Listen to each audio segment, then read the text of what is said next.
Dari jumlah peserta yang mendaftar untuk mengikuti seleksi dan pengangkatan P3K tahap pertama, itu 73% dari yang mendaftar itu lulus seleksi.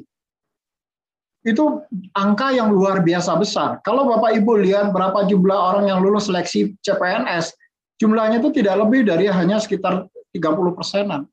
Tapi untuk guru P3K itu 72% lulusnya.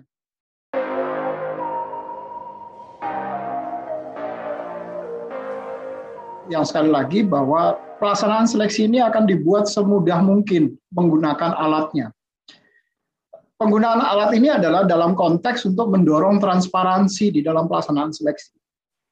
Sehingga semua orang kemudian bisa tahu dia mendapatkan skornya berapa, dia mendapatkan nilainya berapa, apakah yang bersangkutan lulus atau tidak. Dengan kondisi demikian, Bapak Ibu tentu akan menjadi lebih tenang pada saat mengikuti seleksi. Bapak Ibu tidak akan merasa was-was, oh saya karena nggak punya orang dalam, jadi saya nggak bisa lulus. Peluang-peluang seperti itu atau anggapan-anggapan seperti itu seharusnya sudah tidak ada lagi di kita. Dengan sistem yang kami desain di BKN dengan menggunakan CAT atau teman-teman di UNBK, sistem tadi didesain sedemikian rupa sehingga sulit ada celah bagi seseorang untuk bisa bermain. Sehingga kalau Bapak Ibu lulus seleksi, ya itu betul-betul karena kemampuan Bapak Ibu. Saya ingin menggambarkan sedikit kepada Bapak Ibu, di 2019 yang lalu, waktu kita seleksi pertama kali menggunakan CAT untuk guru P3K atau tenaga honorer K2. Dari jumlah peserta yang mendaftar untuk mengikuti seleksi dan pengangkatan P3K tahap pertama, itu 73% dari yang mendaftar itu lulus seleksi. Itu angka yang luar biasa besar. Kalau Bapak Ibu lihat berapa jumlah orang yang lulus seleksi CPNS, jumlahnya itu tidak lebih dari hanya sekitar 30%-an.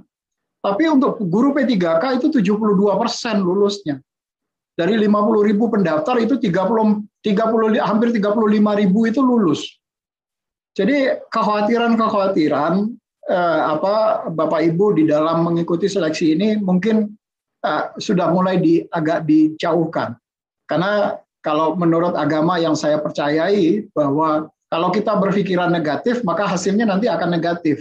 Kalau Bapak Ibu berpikirnya, wah ini sulit, maka nanti hasilnya pasti sulit, betul-betul sulit di dalam pelaksanaannya.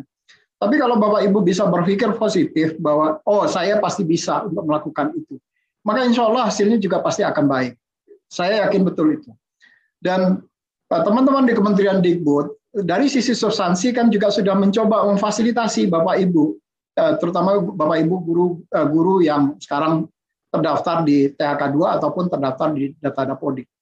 Sudah difasilitasi kira-kira nanti substansi yang akan diujikan seperti apa. Kisi-kisinya sudah disampaikan. Materi pembelajarannya juga sudah disampaikan kepada Bapak Ibu dan diberikan pelatihan secara daring oleh teman-teman di Kementerian Dikbud.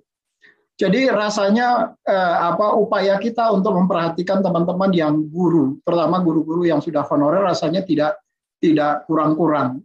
Dan bahkan banyak afirmatif yang kami berikan. Kalau Bapak Ibu misalnya, kalau usianya di atas 35 tahun, Bapak Ibu mendapatkan afirmatif 15 poin. Kalau Bapak Ibu terdaftar sebagai THK2 juga mendapatkan afirmatif. Jadi rasanya sih nggak ada yang kurang-kurangnya perhatian pemerintah agar Bapak Ibu yang betul-betul sudah mengabdikan diri itu betul-betul menjadi perhatian pemerintah secara serius. Dan ini yang kami lakukan sekarang ini di dalam seleksi P3K. Jadi saya betul-betul ingin menghimbau kepada Bapak Ibu yang akan mengikuti seleksi P3K, mari berpikir positif supaya nanti dalam pelaksanaan seleksinya Bapak Ibu juga tidak terkooptasi dengan cara-cara berpikir negatif. Karena kalau seperti itu, maka yang akan menzolimi diri Bapak Ibu adalah cara berpikir Bapak Ibu itu sendiri. Jadi berpikirlah secara positif bahwa Bapak Ibu pasti sanggup untuk melakukan itu, dan insya Allah hasilnya juga akan positif. Itu yang pertama Pak Direktur terkait dengan tanggapan saya, dan peluangnya pasti akan sangat besar. Banyak afirmatif yang kita lakukan untuk teman-teman guru ini, jadi tinggal berpikir positif saja untuk yang seperti itu.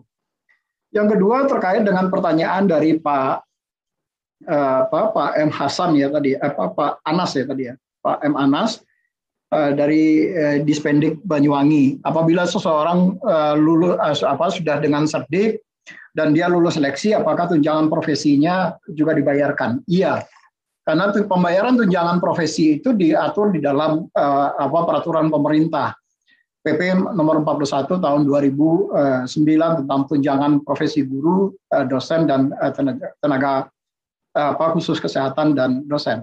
Nah, pegawai pemerintah dengan perjanjian kerja itu juga adalah ASN. Jadi sama posisinya dengan CPNS. Jadi pemerintah akan pada saat memperhitungkan kebutuhan anggaran belanja gaji untuk pengangkatan guru honorer menjadi guru P3K, itu sudah memperhitungkan berapa besaran gaji dan berapa besaran tunjangan profesi gaji.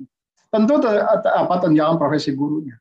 Tentu dengan tetap mengikuti persyaratan yang untuk mendapatkan tunjangan profesi guru itu sendiri. Ya, baik, terima kasih Pak Moderator, Pak Ahmad, Pak Direktur. Pertama dari Bu Linda terkait dengan seleksi P3K untuk guru. Bagaimana kalau P3K-nya adalah guru yang sudah usia lanjut? Apakah masih ada peluang? Peluang itu dimanapun dan kapanpun pasti akan selalu ada. Terkait dengan penggunaan teknologi di dalam teknologi informasi dan komunikasi di dalam sistem seleksi. Karena P3K guru ini nanti akan menggunakan sistem UNBK Dikbud. Sistem itu sudah didesain baik CAT BKN ataupun sistem UNBK Kemendikbud sudah didesain sedemikian rupa sehingga setiap peserta itu bisa mengoperasikannya dengan mudah. Kalau yang selama ini kalau orang yang mengikuti seleksi itu dengan membawa bolpen dan membulatkan secara hitam misalnya, maka di dalam sistem seleksi CAT BKN ataupun seleksi UNBK itu yang bersangkutan hanya tinggal klik menggunakan mouse. Tentu nanti akan diajarkan bagaimana caranya menggunakan mouse. Itu ada pengenalan dulu sebelum pelaksanaan seleksi. Jadi bagaimana harus mengklik mouse, bagaimana menggunakan mouse. Saya mungkin kalau yang bertanya, misalnya teman-teman dari Pergunungan Papua, saya mungkin bisa agak sedikit mentolerir gitu. Tapi kalau dari wilayah-wilayah yang relatively agak maju, tetapi kemudian pertanyaannya masih spesifik seperti itu, rasanya kok kurang pas.